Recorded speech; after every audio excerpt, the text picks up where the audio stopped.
Millionaire Cowboy saved a freezing nurse and their love became legend. Winter of 1887. In the blizzard-swept town of Cheyenne, a young nurse sat alone on a frozen bench, $3 a faded photograph, and no place left to go. Through the storm rode a man on a black horse, Jackson Thornton, a cattleman with eyes kind enough to melt the snow around her. He wrapped his coat around the trembling stranger. "Come with me, miss, before the cold takes you." Inside the cattleman's hotel, Firelight met frost. Coffee steamed and truth spilled, a woman shamed for defending her honor. Jack listened, then softly said, "I've been praying for someone like you, a healer." From that single act of kindness, the greatest love story of the American West was born. Winter, 1887. The blizzard tore through Cheyenne like a wounded beast howling in the dark. The whole town seemed swallowed by the freezing wind, so cold it felt like the breath of life itself had fled. Beneath the roof of a small train station, an oil lamp swung wildly in the gale, its faint yellow glow flickering like the last breath of hope. On a frost-covered bench sat Eliza Montgomery, her body curled tightly, arms wrapped around a worn leather bag. She had once been a nurse in Philadelphia, had saved lives with those trembling hands. But in a single night it was all taken from her, her honor, her work, and her faith in human kindness. Inside her bag now lay only 3 coins, a faded photograph, and the last fragment of her pride. The sound of the departing train had long vanished into the storm. No more departures, no more people. Only the wind's mournful howl, the sting of snow against her skin, and the slow, uneven rhythm of her weakening heartbeat. Eliza pulled her shawl closer, her lips turning purple, her breath white as smoke. She thought she might rest just for a moment, and perhaps never wake again. Then, amid the stillness, hoofbeats echoed slow, steady, heavy, like the heartbeat of the earth itself. Through the blinding snow, a dark figure on horseback emerged, growing clearer with every step. The station door burst open, wind and snow exploding inside, scattering flakes across the wooden floor. He stepped in tall, broad-shouldered, his wide-brimmed hat shadowing half his face. A dark leather coat clung to him, and his boots were caked with snow. The scent of wind horse and tanned hide followed him into the freezing room. Their eyes met. Just a second, brief but sharp. There was no pity in his gaze, no curiosity, only the calm concern of a man who had known solitude for far too long. He walked toward her, unbuttoned, his heavy coat dusted with snow, and gently draped it over her trembling shoulders. Eliza shivered.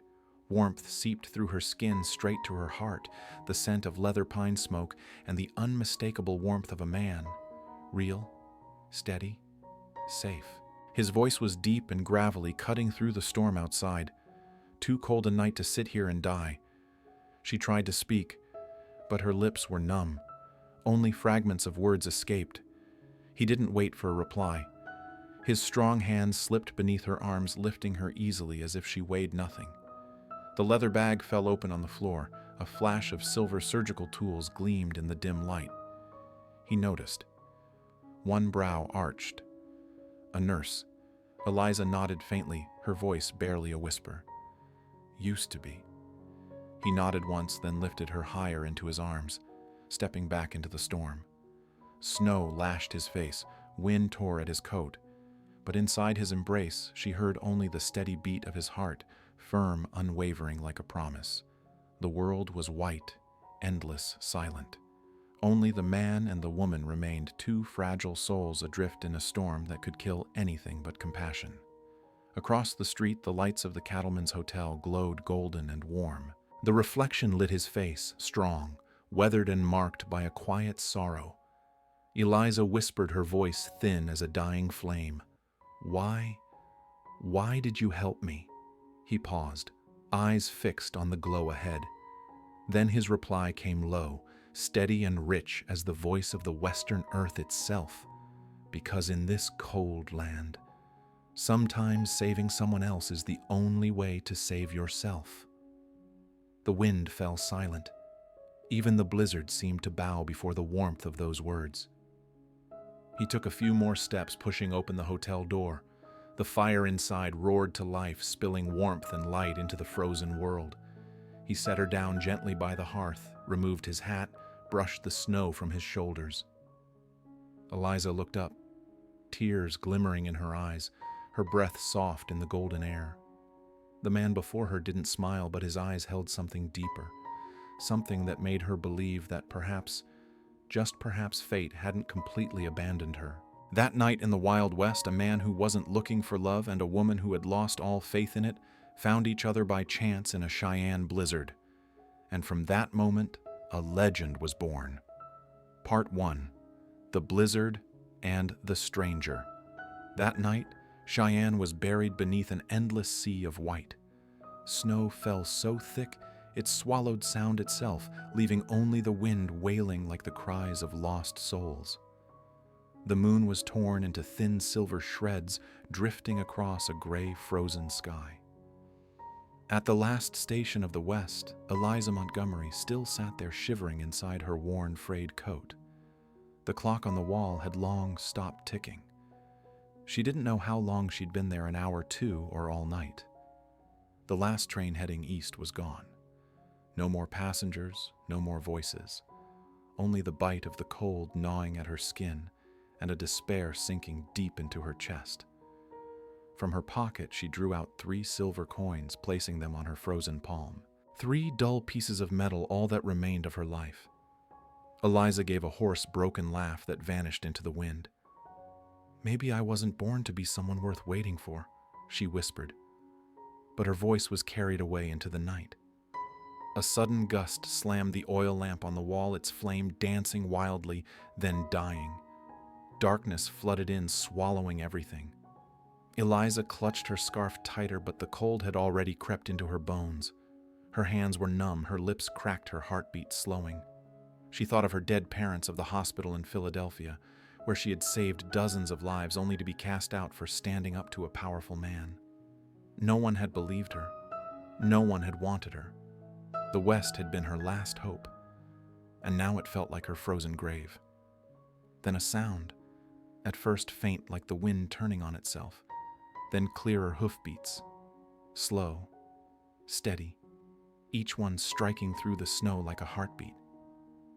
Eliza lifted her head.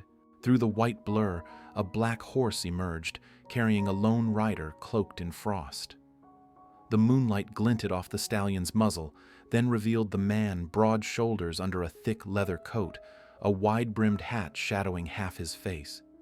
He stopped before the station, glancing up at the wooden sign that read, "Cheyenne Station," then at the small woman trembling on the bench. Without a word, he dismounted. The crunch of his boots on snow echoed in the silent station. When he pushed open the door, a gust of wind burst in, scattering snow across the floor. Eliza flinched, shielding her face. When she looked up, he was standing before her. Later, she would know his name, Jack Dalton.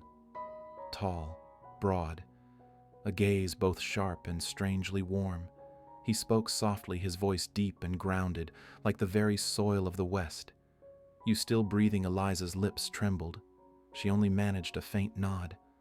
I'm waiting for the train." Jack glanced around the tracks buried under snow. He sighed quietly. "If you wait till morning, you'll freeze before it comes." He took off his heavy leather coat and draped it over her shoulders without asking. The warmth spread through her, making her tremble, not from cold, but from the shock of feeling alive again.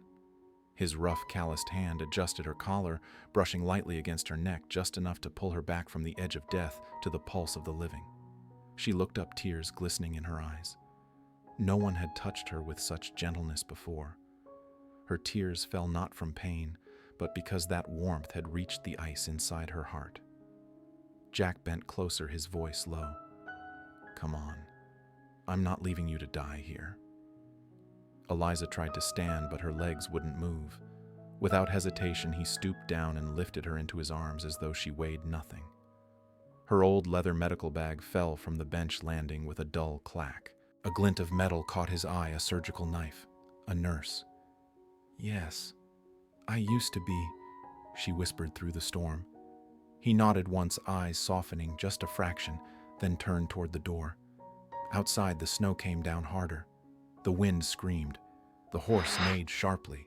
Eliza pressed her face against his chest, listening. Beneath the storm, she heard his heartbeat slow, strong, steady. She closed her eyes. A tear slid down her cheek and vanished into the snow. A strange feeling washed over her peace. His voice came again, deep and muffled through the wind. "Hold on to me." She didn't answer, her lips too cold, her tears already freezing. And then everything faded. When her arms went limp, when her head fell against his shoulder, when her last breath trembled out, she fainted in the stranger's arms.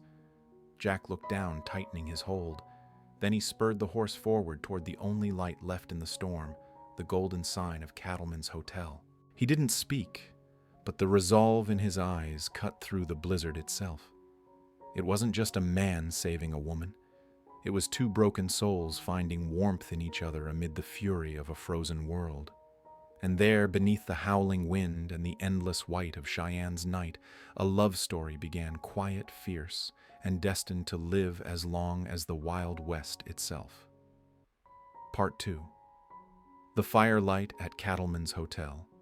Inside Cattleman's hotel, warmth felt like a miracle carved out of winter itself. The fire in the stone hearth crackled and hissed, throwing golden light across the log walls.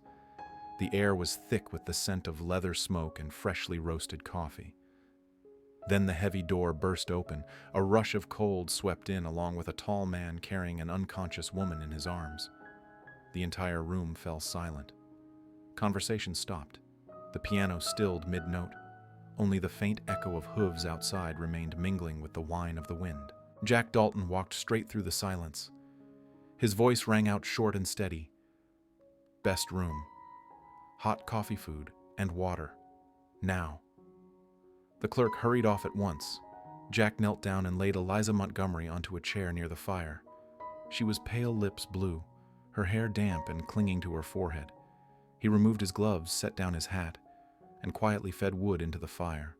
The flames leapt higher, painting his sun-browned face in gold and shadow, sharp, rugged, disciplined. Yet in his gray eyes the fire revealed something else. Gentleness buried deep beneath the steel. When Eliza stirred with a soft moan, Jack turned back, adjusting the blanket over her chest. A faint whiff of antiseptic drifted from her fallen medical bag. He allowed himself a small smile, rare quiet gone almost as soon as it appeared. "Wake up, nurse. The West doesn't have room for quitters." Eliza's eyelids fluttered open. The firelight made her squint. It took her a few seconds to realize she was no longer freezing to death at the train station. She tried to sit up, but Jack pressed a hand gently on her shoulder. "Rest. You've got a fever and frostbite on your fingers." She glanced around the wooden walls, glowing warm, the crackling fire, the aroma of coffee filling the air. The feeling was strange and safe. Something she thought she'd never feel again. Her voice was rough, barely above a whisper. "I don't have money to pay for this room."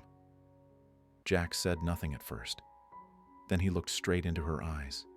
The firelight danced in his pupils, steady, endless, mountain deep. His gaze made her heartbeat falter. "If I wanted your money, I'd have left you to die on that bench." Her lips trembled from emotion this time, not cold. A tray arrived, coffee, bread, steaming soup. Jack poured her a cup and slid it toward her. "Drink." Slowly. Eliza lifted the cup. The heat kissed her lips, spreading through her throat, flooding her chest with warmth. Tears welled up, slipped down her cheeks, and disappeared into the dark liquid. Jack watched in silence. He'd seen death 100 times, men crushed by cattle, gunned down in saloon brawls, frozen in the snow. But this quiet battle for life moved him in a way he couldn't explain. After a moment, Eliza spoke, her voice fragile but steady. "I've got nothing left. No family, no money, not even a name that means anything anymore." Her words cracked, but her eyes burned with faint, stubborn light, the kind that refuses to die, even in ruin. Jack set down his cup, leaning forward. His voice came low and slow, every word deliberate like a blacksmith's hammer striking steel. "Then start again, right here." Eliza looked up. He didn't smile, didn't promise. didn't soften his tone, but his eyes said more than any words could believe. The fire roared higher, throwing gold across their faces, the woman with tear-glazed eyes and the man whose hands had just pulled her back from death. Two strangers, yet their loneliness seemed to recognize each other. Eliza said nothing more. She only pulled the blanket tighter and stared into the flames. Outside, the wind still howled across the plains, but inside the wooden walls of Cattleman's hotel, winter had begun to thaw quietly, like a heartbeat returning after too long in the cold. Part 3. The Truth from Philadelphia. Outside the window, snow still fell across the Cheyenne sky. Each flake struck the glass, shattered and melted into thin rivulets that traced slow paths down the fogged pane. Inside, the fire burned steadily, its golden light dancing across the wooden walls, casting long shadows that wove the shapes of two people together. Eliza sat curled in the armchair, the blanket still drawn up to her shoulders. The heat had brought a faint blush to her cheeks, yet fear lingered in her eyes, not the fear of cold, but of memory. Across from her sat Jack Dalton, coffee and hand steam curling upward between them. He hadn't said much since bringing her in. Only one question. "Who are you?" And when she answered, he had simply nodded, offering no more words. Somehow his silence didn't weigh heavy. It felt like an invitation, a quiet space safe enough for her to finally speak. Eliza took a deep breath. The fire crackled softly, wood popping under the heat. Then she began, "In Philadelphia. I was a nurse at St. Helena Hospital. I used to believe that if I worked hard, did what was right, I'd be respected." Her tone was steady, but her voice began to waver. One night, Dr. Harrison, the head physician, came into the on-call room. He was drunk. He tried to force himself on me. She stopped, swallowing hard. The flames flickered in her eyes like liquid amber. I fought back. I grabbed the first thing I could reach, a metal bedpan, and I broke his nose. A small, bitter laugh escaped her lips. He bled. I lost everything. They called me a liar, said I was trying to draw attention, called me a cheap nurse. I left that same night. I kept walking until there was no one left who remembered my name. Silence filled the room, thick, unmoving. Only the soft crackle of fire and the whistle of wind through the doorframe remained. Eliza lowered her gaze, her voice dropping to a whisper. "I'm not telling you this for pity. I'm just tired of being quiet." For a long moment, there was nothing. Then Jack set his cup down on the wooden table. The faint clink of porcelain echoed in the still air, a sound small yet resolute. He stood and crossed the room. The firelight flickered against his leather coat, painting his face in shades of amber and shadow. His eyes held no curiosity, no judgment, only something rare, respect. His voice came deep and sure, every word landing like the strike of a hammer. "Out here, we don't believe in gossip. We believe in what a person does." Eliza looked up, startled. No one had ever said that to her. No one had ever listened without suspicion or scorn. Jack tilted his head slightly, his tone steady. "You had the courage to fight back against a powerful man. I've seen folks die easier than that. If you were guilty, you'd have stayed silent. But you didn't, and you're here alive. That's proof enough for me." Her lips trembled, but tears broke free anyway. For the first time in months, she cried not from humiliation or fear, but from being believed. Through tears, she managed a weak smile. "You're not afraid I might be lying?" Jack's mouth curved faintly, his voice rough as gravel. "Out here, I fear blizzards, drought, and losing cattle, but an honest heart never." She said nothing, just stared at him across the glow. In that light, he seemed carved from the west itself, silent, strong, and impossibly steady. Outside, snow still drifted through the night. But inside that small room, for the first time, Eliza felt warm, not from the fire, but from faith reborn. And when she lifted her gaze, Jack was still watching her, his eyes saying what his lips did not. "The West is wide, nurse. If you're ready to start over, this is where it begins." Part 4. The invitation to Double T Ranch morning broke over Cheyenne, and the world seemed reborn. The storm had passed, leaving a crystal sky washed clean by wind. The first rays of sunlight pierced the mist, scattering across the melting snow until it glittered like spilled silver. The little frontier town was still wrapped in quiet, except for the soft whinny of horses behind the hotel. Eliza woke to warmth instead of fear. For the first time in many nights, she hadn't dreamed of running. The fire had burned down to embers, and the faint scent of coffee lingered in the air. On the wooden table beside her lay a fresh cup still steaming and a folded note. The handwriting was firm and deliberate.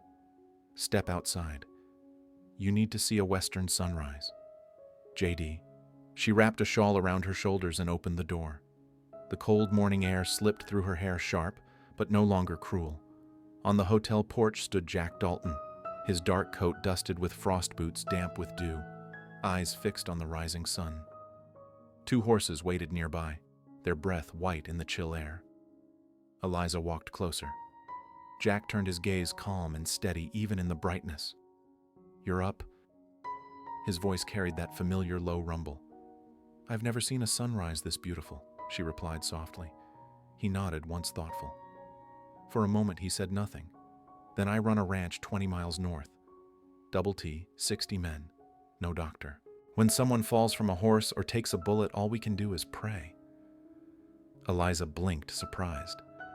You're offering me a place there? Jack met her eyes directly. I am. I need you, Eliza. Not just for your hands, but for your heart. You're not afraid of dirt or blood or sacrifice. Out here, that's worth more than gold. The wind stirred, lifting loose strands of her hair. She looked down at her worn shoes at the road stretching beyond the melting snow. I don't know if I can start over. Everywhere I go, people still judge me. Jack's answer came without hesitation, his voice firm as granite.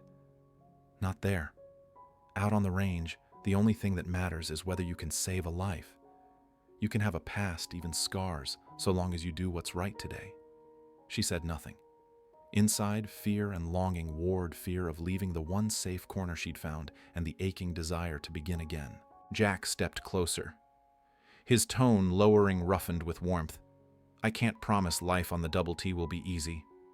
But if you come with me, I promise no one will ever make you tremble again. Eliza looked up.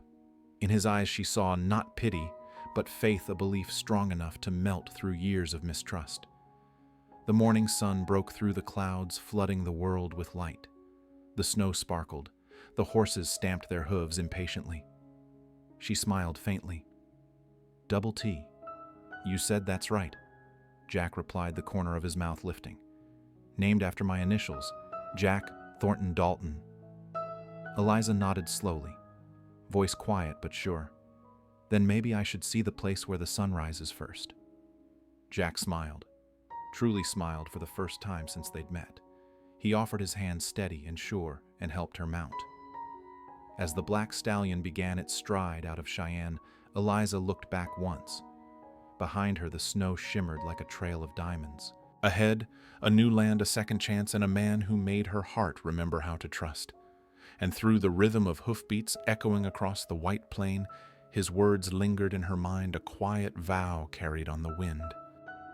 If you ride with me, I swear no one will ever make you tremble again. Part 5. A New Land and the Wooden Cabin. The road out of Cheyenne stretched like a ribbon of silver across a thawing sea of snow. By noon, the sun poured gold over the low hills, and the prairie blazed with light. In the distance, herds of horses galloped through the slush, throwing up white sprays that shimmered like waves. The sound of hooves rolled deep and wild, the heartbeat of the frontier. Eliza rode beside Jack, her hair loose in the wind, the last chill of winter finally blown away. Each hoofbeat matched her pulse, strong, steady, alive. She lifted her face to the breeze, filling her lungs with the scent of new grass, earth, and faint smoke from a distant homestead, the scent of a world she'd never belonged to, yet somehow felt she'd always known. Jack turned his head once in a while, silent, but attentive. He pointed toward a distant line of mountains rising in the haze. Beyond those ridges lies Double T. In summer, the grass grows green all the way to the horizon. They rode for miles before the valley opened wide, vast, sunlit, and alive. Below them stretched Double T Ranch, more a small kingdom than a homestead. The main lodge stood proud in the center, built of pine and stone, surrounded by barns, stables, cattle pens, and rows of bunkhouses. Smoke curled from chimneys rising straight into the clear sky. Eliza caught her breath. She had never seen a place so raw, so powerful, and yet so full of life. "This is your home?" she asked softly. Jack nodded. "Home, and the only thing I ever built with my own hands." Workers stopped what they were doing, tipping their hats as their boss rode in. A grizzled man with a gray beard hurried out to meet them. "Boss, you're back." Jack dismounted, helping Eliza down with care as if afraid she might break. "Tom Bradley, ranch foreman. This is Eliza Montgomery, our new nurse." The old man grinned, shaking her hand. "Welcome to Double T, ma'am. Out here, folks fall off horses, get kicked, bit, or punched before lunch. You'll stay busy, that's for sure." Eliza laughed, truly laughed, and it felt strange, beautiful, and entirely her own. Jack led her across the yard toward a small pinewood cabin by the edge of the trees. Sunlight slipped through the branches, gleaming off the window panes still dusted with snow. He opened the door, stepping aside for her to enter. Inside, the air was warm and softly lit. A sturdy wooden bed stood against the wall, covered with a thick wool blanket. The fire in the hearth burned low but steady. On the table sat a vase of wildflowers and a few worn books. The orange glow of the fire danced on the walls, quiet, gentle, alive. Eliza stood still, eyes shining. Her hand brushed the blanket, feeling its rough, comforting texture. It was all so real, so much that she was afraid to blink, afraid it would vanish. From the doorway, Jack spoke, his tone low, and even "You need a quiet place. This cabin's close to the creek, and not far from the main house. If you ever need me, I'll be near." Eliza turned, her voice trembling but warm. "I've never had a place to call home. I didn't think the West would be the one to give it to me." Jack looked at her for a long moment. In his eyes was something she couldn't quite name, admiration, sorrow, and something gentler still. When he finally spoke, his voice was deep, certain, and impossibly tender. "A woman like you deserves to be somewhere warm." The words hung in the air, and for a heartbeat, the fire seemed to flare brighter. Eliza lowered her gaze, hiding a small smile behind her hair. Outside, the wind moved through the pines, carrying the scent of grass smoke and earth, the fragrance of beginnings. For the first time, Eliza felt not merely saved, but alive, truly, wholly alive. The firelight glowed across her face and shimmered in his eyes. And there, in that quiet wooden cabin on the edge of the wild, something wordless began, simple, tender. Perhaps the first spark of love. Part 6. The Fire on the Porch. That night, the western sky lay under a veil of silver mist. A full moon hung high above the sleeping prairie, casting pale light over the land dusted with snow. The wind had died. Only stillness remained, that deep kind of stillness, where one could hear their own breath and heartbeat echoing through it. Eliza sat on the porch of her cabin, a wool blanket wrapped around her shoulders. She watched moonlight spill across the open fields where frost shimmered like a sea of glass. From somewhere near the barn came the quiet sound of horses breathing, and from the kitchen far beyond, the faint trace of wood smoke drifted through the cold air. The cabin door creaked softly behind her. Jack Dalton stepped out, holding 2 steaming tin cups. The moonlight caught the edge of his dark coat, and the breeze stirred a few loose strands of hair across his brow. "You're still awake."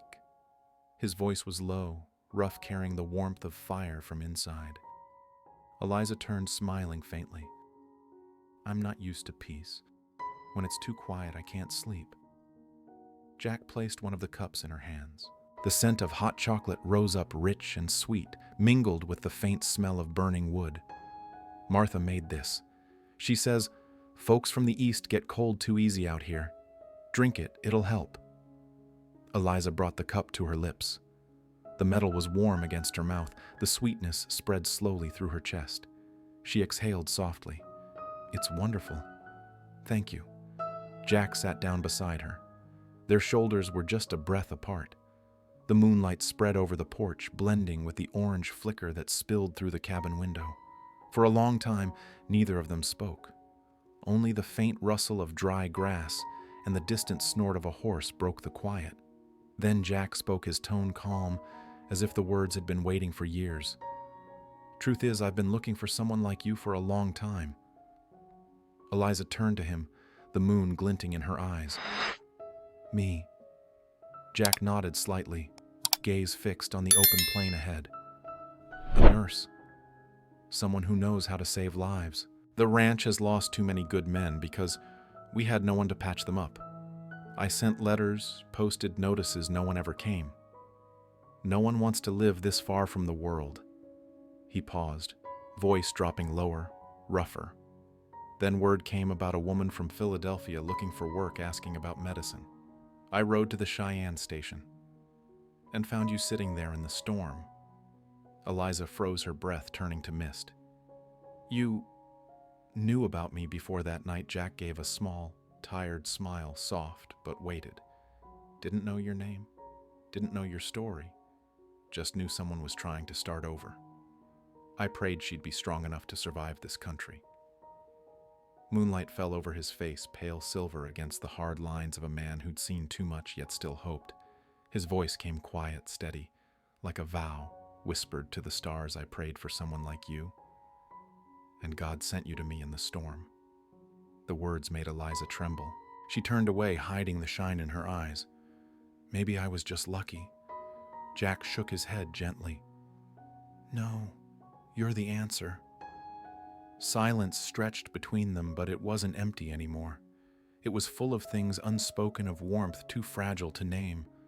They were no longer a rancher and a nurse, no longer a savior, and the saved just two weary souls who had finally found a reflection of themselves. Eliza whispered, her voice trembling, "I don't know what to say." Jack's lips curved in a faint smile, his eyes still on the horizon. "You don't have to say anything. You're here. That's enough." They sat like that for a long while. The fire inside the cabin crackled. The moonlight flowed across the open plains. And there on that quiet wooden porch, two people who had lost nearly everything felt something new stirring between them. A warmth that neither storm nor time could ever put out, the kind of fire that burns forever in the winter heart of the West. Part 7. The second storm. The surgery in the bunkhouse. The wind howled across the plains like the scream of a wounded god. That night, the western sky was pitch black. Lightning split the clouds open, flashing across the ranch, illuminating the chaos below. Horses reared in terror. Barns trembled and men ran through mud and thunder, shouting orders, drowned by the storm. The second storm had come, not snow this time, but a torrent of rain, wild and merciless. Eliza burst out of her cabin, cloak-soaked hair plastered to her face. "What happened?" she shouted through the wind. Tom, the old foreman, came running, his face white with fear. "It's Danny, the boy's only 18. Got trampled trying to pull the herd and Hip's crushed chest caved in. He's barely breathing." Without hesitation, Eliza followed him toward the bunkhouse, the wooden barracks where the cowhands slept. Inside, the air was thick with the smell of rain sweat and blood. Under the flicker of oil lamps, a young man lay pale and motionless, his breath shallow and ragged. The door slammed open again. Jack Dalton, drenched to the bone, strode in mud, streaking his coat. "I'll ride to Cheyenne. Bring a doctor." Eliza spun around, her voice sharp, cutting through the thunder. "There's no time. He'll be dead before you make it back." Jack froze. Lightning flashed stark and blinding, illuminating her face. Pale, fierce eyes, burning with certainty. She dropped her soaked medical bag to the floor. Her hands trembled, but her voice was steady as steel. "I've done surgeries before, in Philadelphia.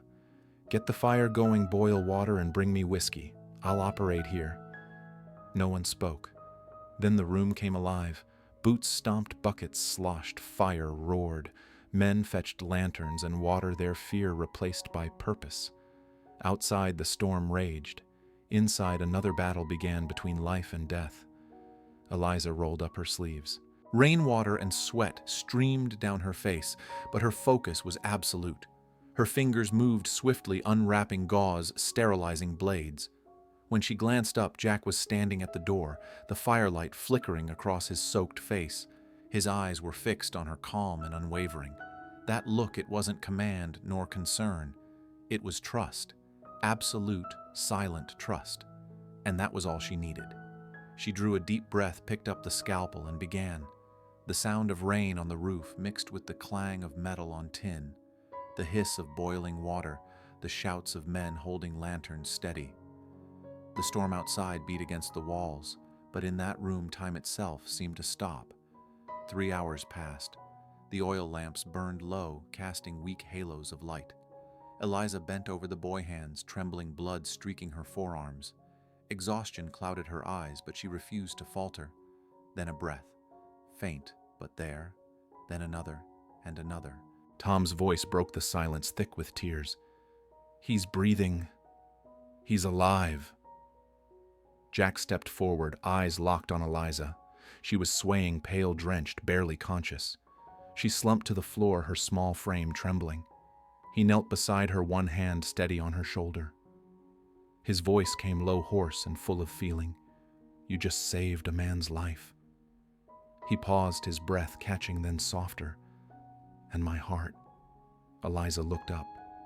The dim firelight shimmered in her eyes, wet, bright, alive. Outside, the storm still groaned, but inside that small bunkhouse, something greater had survived, something no wind could ever extinguish. Beyond the window, thunder rolled into silence, rain softened, and the faint light of dawn crept through the cracks. Jack was still there, his hand clasped around hers, strong, warm, unmoving. Eliza smiled faintly through her exhaustion, because she knew that tonight, more than one life had been saved. Somewhere amid the thunder and blood, a heart had begun to beat again, hers. Part 8. The Proposal Beneath the Wyoming Stars. That night, the Wyoming sky stretched wide like black velvet strewn with 1,000 glittering stars. Moonlight spilled across the open prairie, silvering the fields of Double T until they shimmered like threads of glass. The wind drifted down from the mountains, carrying the scent of dry grass, saddle leather, and faint smoke from the ranch fires still glowing in the distance. Eliza stood on the porch of her cabin, her hands wrapped around a steaming cup of tea. From somewhere far off came the sound of a harmonica, slow, haunting, tender. Each note floated through the night like a memory stirring something deep within her. She knew that sound. It was Jack, the man who rarely spoke yet somehow said everything when he played. She followed the melody, walking barefoot through the damp grass, her breath turning to mist in the cool air. The music guided her to a small hill overlooking the ranch, a quiet spot above the sleeping valley. Jack Dalton sat on an old log, his hat resting beside him, the harmonica glinting in his hands. When he heard her steps, he turned, and under the moonlight, his smile appeared, brief, unguarded. "Did I wake you?" he asked, his voice low, roughened by wind and years.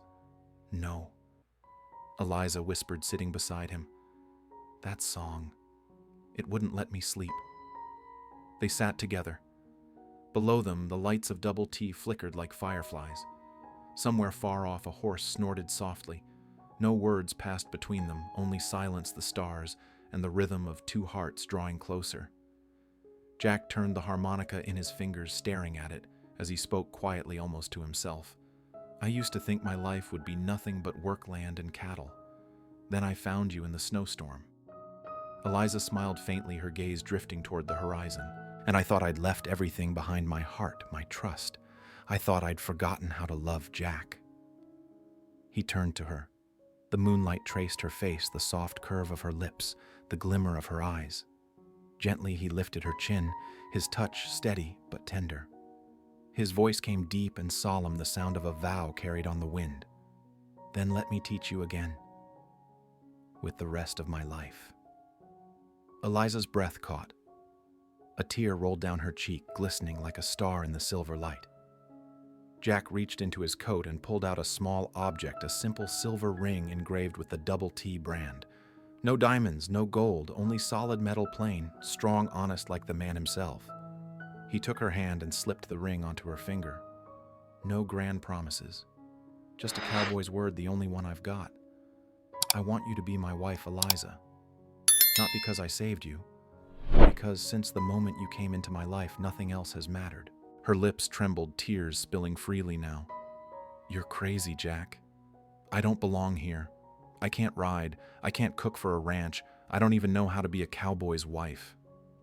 Jack chuckled softly, that quiet, warm laugh she'd grown to love. "You only need to know how to love. I'll handle the rest."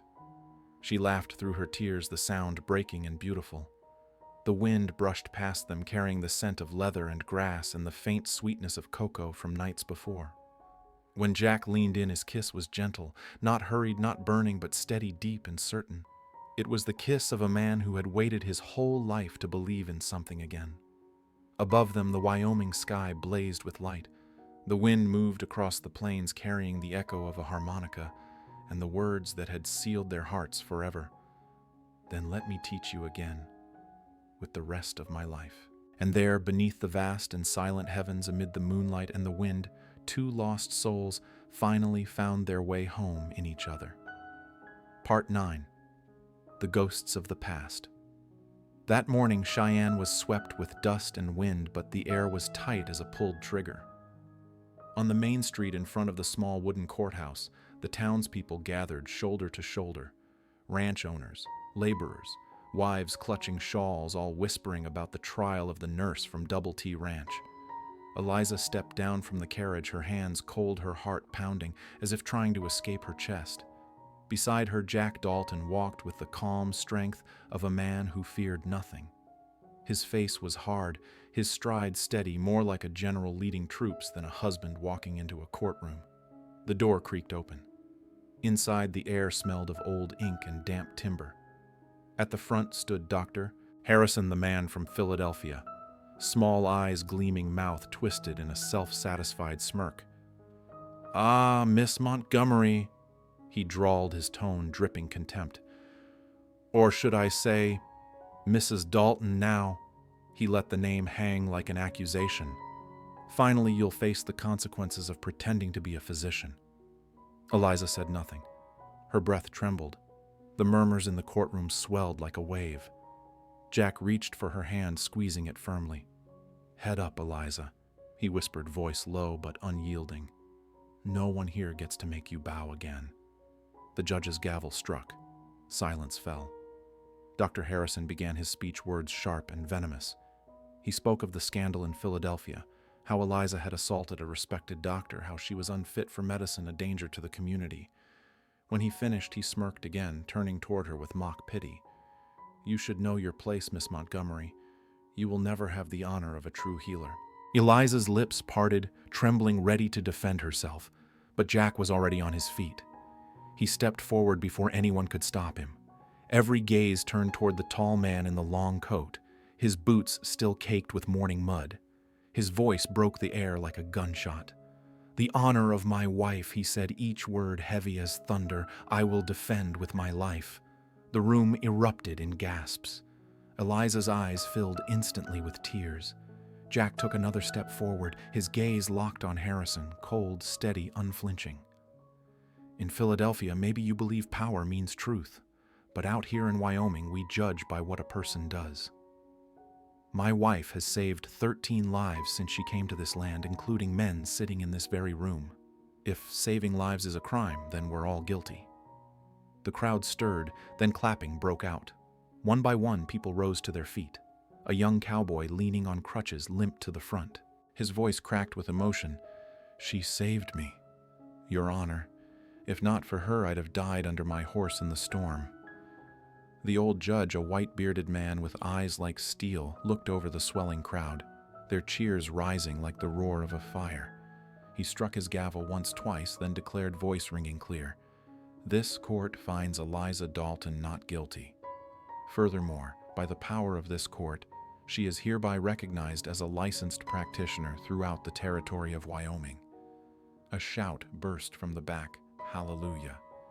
The entire room erupted, applause, laughter, tears, the sound of justice and joy colliding.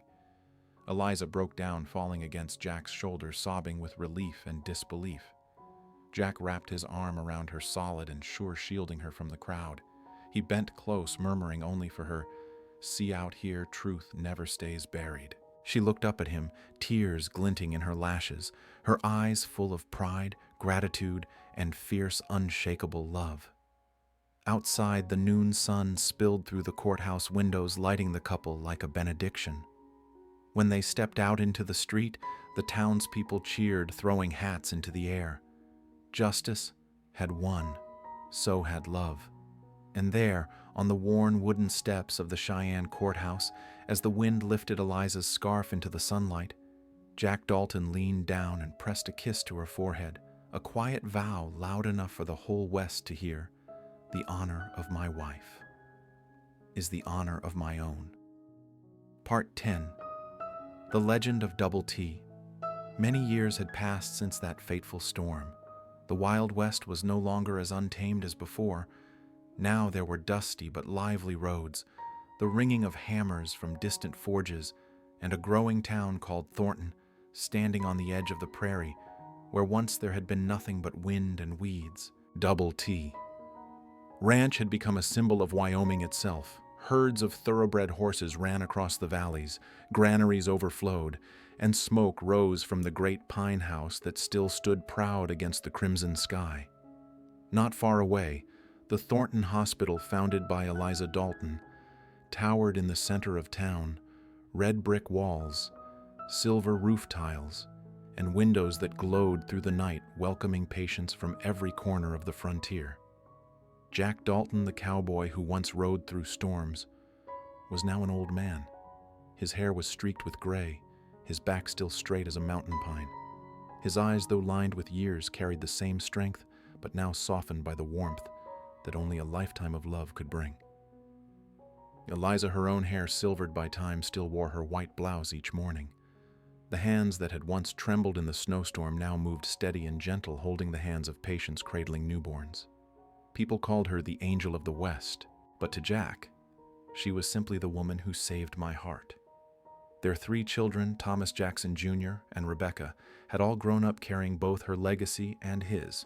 One became a doctor, one ran the ranch, and their daughter studied medicine just like her mother, with her father's steady gaze and stubborn courage. That evening, the prairie was wrapped in gold. Jack and Eliza sat side by side on the steps of their old wooden porch, watching the sun sink behind the mountains. The fiery light washed over their faces, 2 souls who had crossed storms, blood, and sorrow, now resting in rare peace. In the town's small museum beside their wedding photograph and Jack's carved double T saddle stood a special display, an old leather medical bag, the very one Eliza had clutched the night of the snowstorm in 1887. On the brass plaque below it read, "From kindness, a legend was born." Visitors would stop for a long time before that case. Young cowboys stared in silence. Weary women wiped their eyes. Everyone knew from that one winter night a love story had built an entire land. Jack turned to his wife, his weathered hand finding hers still soft, still warm. He spoke slowly, each word carved into the wind. "When I die, bury me beside you, for there's no place warmer than where you are." Eliza smiled through tears glistening in her eyes. "Then you won't have to wait long, Jack. We've walked a whole life together, no reason to go alone at the end." The evening breeze carried the scent of grass and smoke, and from somewhere far off came the sound of a harmonica playing the same melody Jack had once played beneath the moon when he asked her to be his wife. The sun slipped behind the ridge, leaving a red sky the color of hearts that had burned long and true. And there, in that small wooden house overlooking the endless plains, the legend of Double T lived on, not through guns or gold, but through love, faith, and kindness. Their story was told for generations in saloons and schools, around kitchen fires, and under the full moon. People said if you listen closely to the wind in Thornton at sunset, you can still hear a whisper rolling across the prairie. Because in this cold western land, sometimes saving one soul means saving your own. On a high hill above the prairie, the wind sighed through the pines like the breath of the earth itself. At its crest stood 2 headstones, side by side, one reading Jack Dalton, the cowboy of Double T, the other Eliza Montgomery Dalton, the heart of the West. The people of Thornton still say Jack went first, and only 3 months later, Eliza followed, as if she couldn't bear to let him wait. They were buried together where the grass grows soft all year, and the sunset always falls gently upon their graves. And on quiet evenings when the wind drifts over the hill, some swear they can still hear a harmonica playing the same love song Jack once played under the Wyoming stars. Travelers, wanderers, even those who no longer believe in love, all stop there. No one leaves without their heart falling silent before the words carved into the shared stone, forever and always, my Ben Hur. Because in this cold western land, sometimes saving one soul means saving your own. The wind passes softly, carrying the scent of dry grass and earth circling the two graves like an eternal embrace. And somewhere deep inside every heart that hears this story, something stirs, a quiet belief that true love still exists, even amid storms across deserts and within hearts once turned to stone. In the wild lands of the West, amid hoofbeats and cold winds, only love and kindness stand as shelter. The cowboy, silent, steady, and strong, remains the safest place a lost heart can ever find. If this story touched you, leave a number from 0 to 10 in the comments below. And don't forget to subscribe to continue this journey with us where the love legends of the Wild West still echo in the winds of Wyoming.